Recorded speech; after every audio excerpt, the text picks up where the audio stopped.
Good evening, everybody. How you doing? Jim Burbine here, coming at you with must-know info number 3, called "The Great American Ripoff." I'm going to read to you from a book called the same title. It's about only 10 pages long, but it's very interesting stuff here. That we, of course, need to know this info and be aware of what's going on as far as our monetary and financial situation that's been going on for decades in this country, starting back in 1913. What is the greatest financial scam in world history? Chances are you won't even consider the Federal Reserve, the Fed, to be the recipient of that dubious behavior, that dubious honor. The Fed, a privately owned and tax-exempt bank that has been dominating this country since 1913 by foreign bankers, offshore bankers that actually charge us interest when we borrow money from them. We're not supposed to be borrowing money from anyone. We're supposed to be printing our own money without interest, without having to borrow it from some other entity other than our own government. It's unconstitutional. It's what's causing all the debt problems that you see. And a lot of people don't know this is the cause of all this. It's a privately owned bank. It's called the Federal Reserve. These are notes that you use in your money every day to purchase things. Look on your dollar bill. It says Federal Reserve note. What they do, all right, the Fed, a privately owned tax-exempt bank that is dominated by foreign bankers, obtains Federal Reserve notes from the U.S. Treasury for roughly 3 cents a piece. That's it. Whether it is $1 bill or $50,000 bill.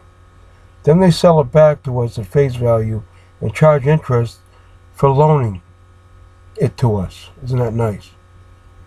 They charge interest for loaning that to us, to our government. We let this happen. Privately owned expansion and illegal usury of the nation's money supply is equivalent to state-sanctioned counterfeiting and economic partisan.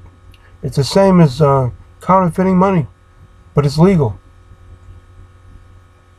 That is why we have an unsurmountable national debt. This stuff can never be paid back. Let's face it, we can't pay back trillions of dollars to the bank. It's like if you were broke and you owed a credit card $100,000. How are you going to pay it? You can't. This amount greater than the value of all real property in this country. America is now legally bankrupt. We are totally 100% broke. Anyone else that tells you anything other than that is a liar, okay? Can you see what's happening here? Can you understand that we as American citizens have no real money of our own? So strong is the foreign bankers' stranglehold in America that our government cannot print its own tax-free, usury-free money for its own citizens. If it could, there would be no unemployment, there'd be no inflation, no recession, no excessive taxes, etc., and no astronomical national debt. As Bob Dole said this back in '95, and he was right. About 40% of the personal IRS tax went to pay the interest on the national debt. I think it's higher than that.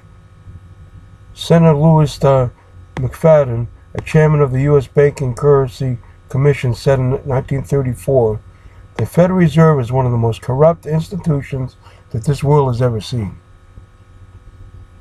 Let's go forward now to 1963.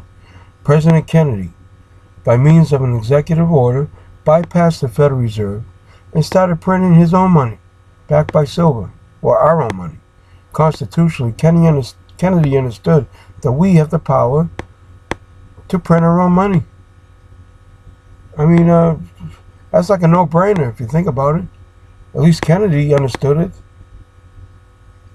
He bypassed the Fed and issued real United States notes with no debt or interest attached. Go to a coin dealer and look at a 1963 Kennedy dollar. All it says on it is United States note. It doesn't say Federal Reserve. According to Article 1, Section 8 of the Constitution, all right, look it up. Article 1, Section 8, only the United States notes are legal tender. That means that the Federal Reserve note that we use every day is not even legal. It's unconstitutional. Money that we have in our pocket is almost as if counterfeit money right there. It is counterfeit if you think about it. But it's legal counterfeit money because it's not constitutional to have a bank print our money instead of us, our own government printing the money. Do you understand that? Can that sink in? It's not that hard to understand. That's why Ron Paul wants to audit and get rid of the Fed and start printing your own money. Congress, not the Fed, shall have the power to coin money and regulate the value thereof. Immediately after Kennedy's death, the printing was stopped, and the existing legal notes were taken out of circulation, my friends. As soon as they got rid of Kennedy, those dollar bills were not in circulation anymore. They took them out as fast as they could and stopped printing them. Many experts are convinced that the Fed ordered the CIA to assassinate the Kennedys for printing legal United States Treasury notes. Over 20 people died too that knew too much about it. They reportedly were killed. This all started back in 1913 when the place called Jekyll Island. They all got together, these private banksters. Look it up in that book called The Creature from Jekyll Island. There's a book called that. Look it up on YouTube. You'll find out more about the Federal Reserve, which is harming our country. And that's why we're in such economic disaster today.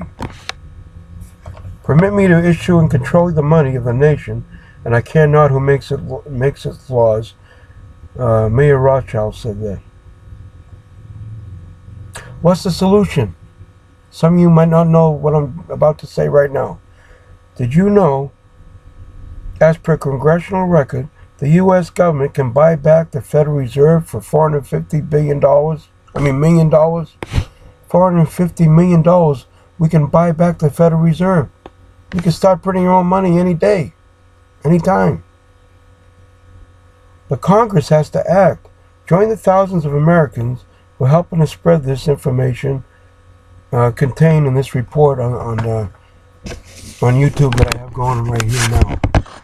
All right, let's do something about this. Let's stop the Fed. Let's end the Fed. This is Jim Burbine reporting. I'll see you next time on Much No Info. Bye-bye.